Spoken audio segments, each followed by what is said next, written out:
Hey guys, this is Aaron, and I want to talk to you about my update with all the health stuff, the Lyme stuff going on with me. Um, yeah, so it's been a little while since I've caught up and kind of told you what's going on. Um, I want to start out kind of talking a little bit about consciousness and about what this illness um, can do to your self-identity. And I find it to be the most challenging part of this whole process is what I'm going to talk to you about right now, which is that essence of who you are. Okay, so follow me for a bit. There's an essence of kind of who you are. So, if you think back, 10 years ago, you remember something that happened 10 years ago, and there's still that same essence of you that's the same now than it was 10 years ago. Okay, you go back to the day you're born, there's still this essence of you. Okay, it's kind of our true self. Now, that never changes, but what this disease or these health challenges have been doing to me um, has been eroding that sense of identifying with that consistent person that's always the same, meaning prior to this, people take it for granted. You wake up, you feel like yourself. You feel, you see things, you understand things, you process things. You can self-reference yourself, and it's always consistent. It's always you, right? It's always what we think we are, right? We're really not this, but that's a different kind of video. But you know what I'm talking about.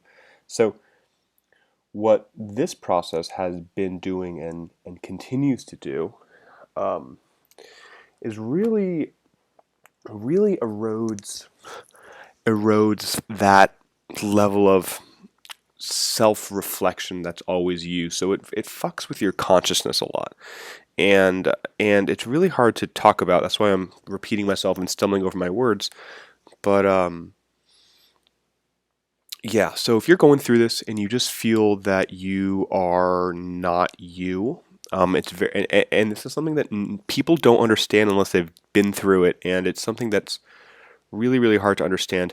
For me, a lot of it is feeling really disconnected from my body, feeling very ungrounded, the visual problems, the spinning sensation of the room. So a lot of these neurological issues and energetic issues will create this sense of, whoa, I am not myself. Like I am literally feel like I don't know who's talking right now, but it's not me. Like I'm not the person that I think myself to be is not the one that's expressing these words out of my mouth. And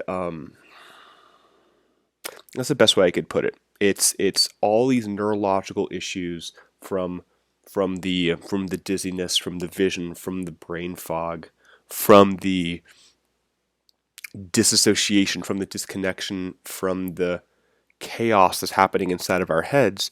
You combine all of those, and it's pretty much impossible to feel like yourself again. And people don't recognize this, meaning that if you're going through this, most likely your friends won't even know that there's anything different because what I've experienced, this is getting pretty esoteric here, but what I've experienced is that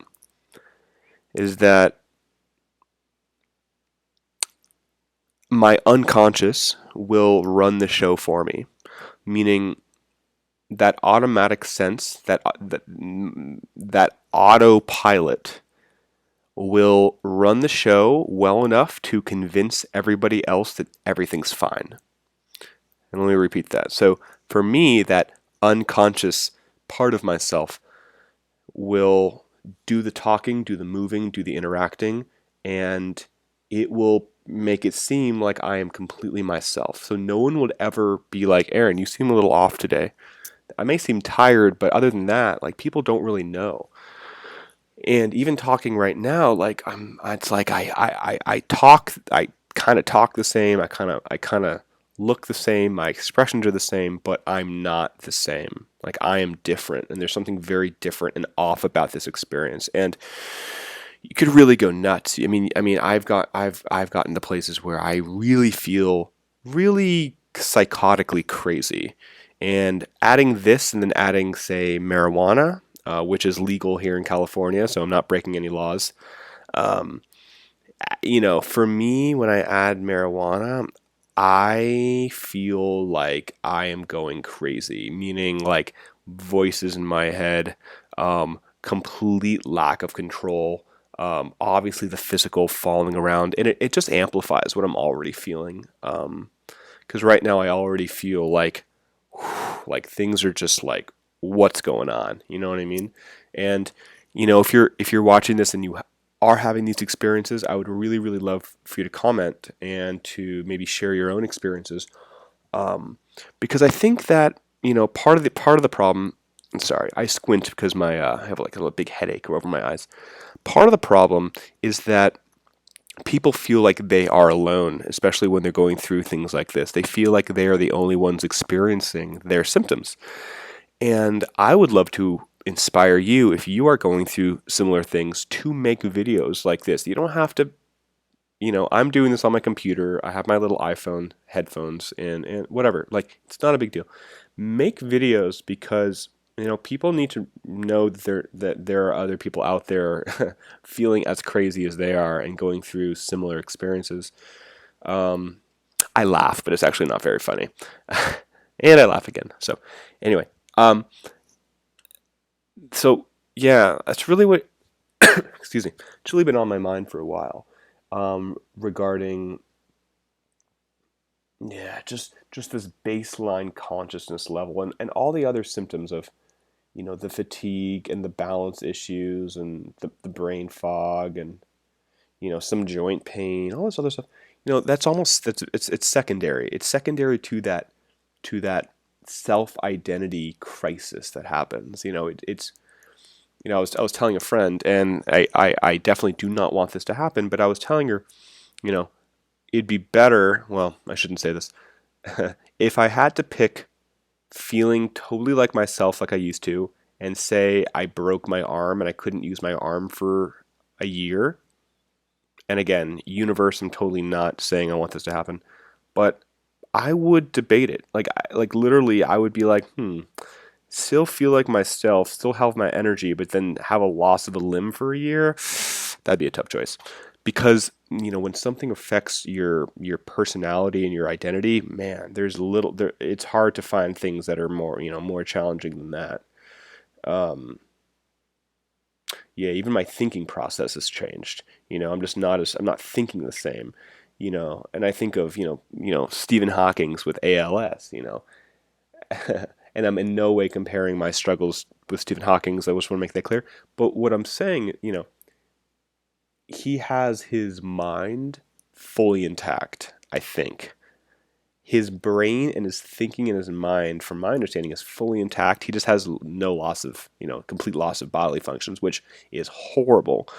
But there's a difference, and would I choose this experience or Stephen Hawking's? I would choose this, of course, of course. But it's something very, very, very kind of deep to talk about. Um, so yeah, that's really what I want to talk about today regarding the consciousness. Very difficult to meditate, very hard to find that sense of identity that I used to just always have throughout the day. That sense of like, I am the center of the storm, things are happening around me, and I am totally chill. That sense of, feeling my body and the breathing, and I've talked about this before in previous videos, but that's one of the hardest parts is just the mental, physical, soul fatigue. Just my soul feels tired. Um, is a good way to put it. So anyway, friends, I will leave it at that, and thank you for watching. And we would love comments, and I would love to inspire you to also make some videos if you are going through similar things, because like I said earlier, people need to know that you are out there and that they are not crazy and that there are other people experiencing just similar things that we are. So I'll leave it at that. Have a wonderful day, or do your best to have a great day. I shouldn't say that. If you're watching this, you're probably not having a great day, but maybe you are.